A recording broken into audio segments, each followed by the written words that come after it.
Today I'm going to explain the horror film, Drag Me to Hell. This is a story about curses, dark spirits, and a desperate fight for survival.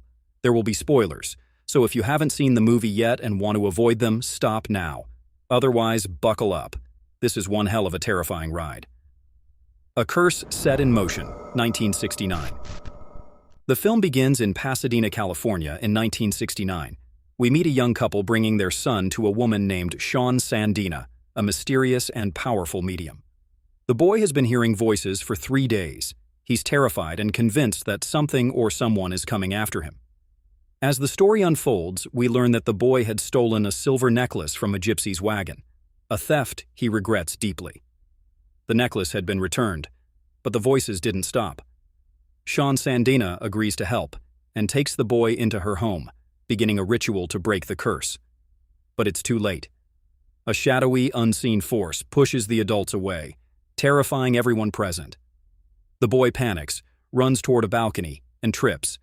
Shawn follows him, only to find him unmoving on the tiled floor. Suddenly, the floor cracks open, and burnt, grotesque arms drag the boy down into a fiery abyss, straight to hell. The crack closes, and the boy vanishes. Shawn Sandina, shaken but resolute, swears she will face the devil again to redeem herself for failing to save the boy. Present day, Christine Brown's ambition. Fast forward to present-day Pasadena. Christine Brown works at a bank as a loan officer, driven by ambition. She wants a promotion to assistant manager and is determined to impress her boss, Mr. Jim Jacks. However, he doubts her ability to handle tough decisions and is favoring her rival, Stu Rubin. Christine's frustration grows when Mr. Jacks sends her on an early lunch break with a menial task: bring sandwiches for him and Stu. Feeling dejected, she visits her boyfriend Clay Dalton, a university psychology professor. She gifts him a rare coin for his collection, signaling their closeness despite social differences. Clay comes from a wealthy family that doesn't approve of Christine. The old woman, Mrs. Sylvia Ganesh. Christine returns to work, still struggling with her image at the bank and the looming promotion. Then, an event occurs that will change her life forever. Mrs. Sylvia Ganesh, an old woman with a glass eye, appears at the bank pleading for an extension on her mortgage. The bank is about to repossess her home. Christine, wanting to prove her decisiveness to Mr. Jacks, refuses the request outright despite the woman's desperate pleas. Mrs. Ganesh's behavior grows erratic. She begs on her knees, lunges at Christine, and even humiliates herself. Security is called, and she is forcibly removed, but not before threatening Christine with a chilling curse.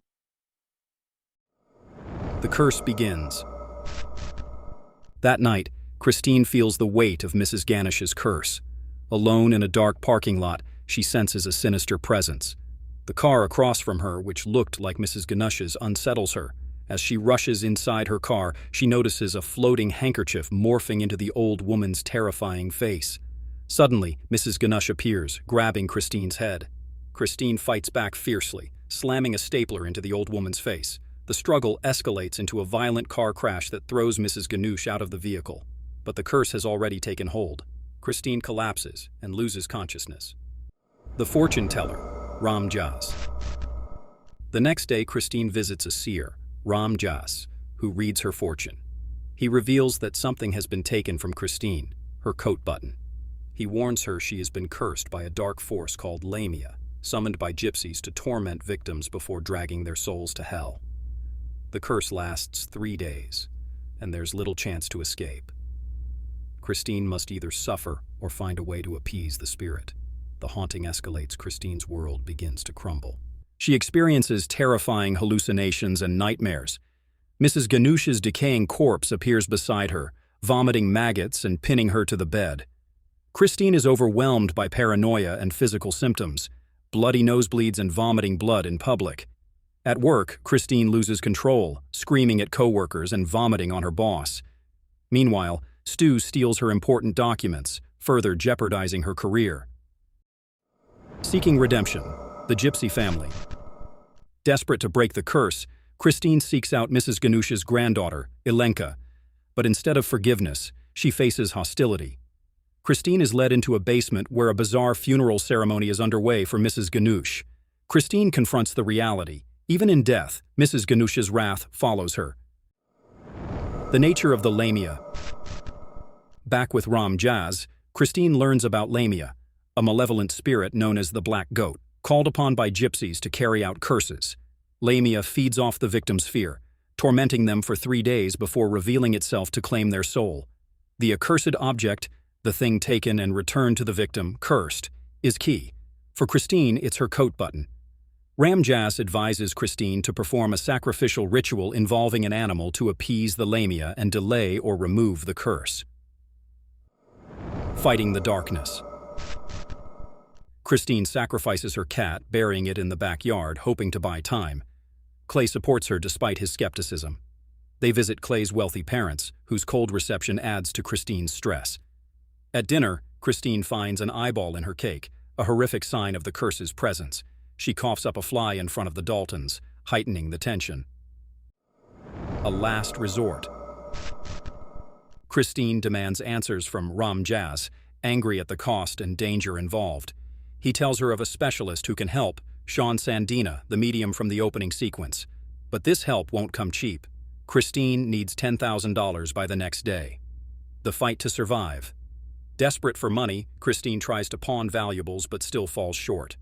She has terrifying hallucinations, including violently killing Mrs. Ganush, only to snap back to reality.